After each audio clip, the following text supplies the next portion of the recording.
Hello বন্ধুরা, আমি এখানে রাস্তাতে এসে আধা ঘন্টা ধরে দাঁড়িয়ে আছি, কিন্তু কোনো টোটো আসছে না। টোটো কখন আসবে তার ঠিক নাই, এখনো আধা ঘন্টা ওয়েট করতে হবে মনে হয়। তো দেখা হচ্ছে স্ট্যান্ডে গিয়ে, তারপর যাব বইমেলাতে। তো এখনকার মতো বাই বাই। দাঁড়িয়ে থাকতে থাকতে পা ব্যথা হওয়ার পর একটা শেষমেশের টোটো আসে, আর সেই টোটো করে আমি চলে আসি স্ট্যান্ডে এসে দেখি একটাও প্রাণী স্ট্যান্ডে আসেনি।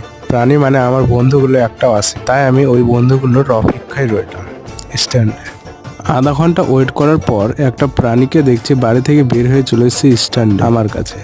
তো মোট আমরা 3টা প্রাণী একসাথে যাচ্ছি বইমেলায়। তো ওই একটা প্রাণীর ওয়েট করতে করতে ওই চলে আসে বাস আসার সময়। তো বাসে উঠে পড়ে আমরা সোজা চলে আসি স্ট্যান্ডে। আমরা 3জন বন্ধু বাস থেকে নামার পর 5 মিনিটের রাস্তা হেঁটে আসার পর সোজা চলে আসি বইমেলার সম্পূর্ণ ভিডিও দেখার জন্য আমার ইউটিউব চ্যানেলটাকে সাবস্ক্রাইব করে নিন।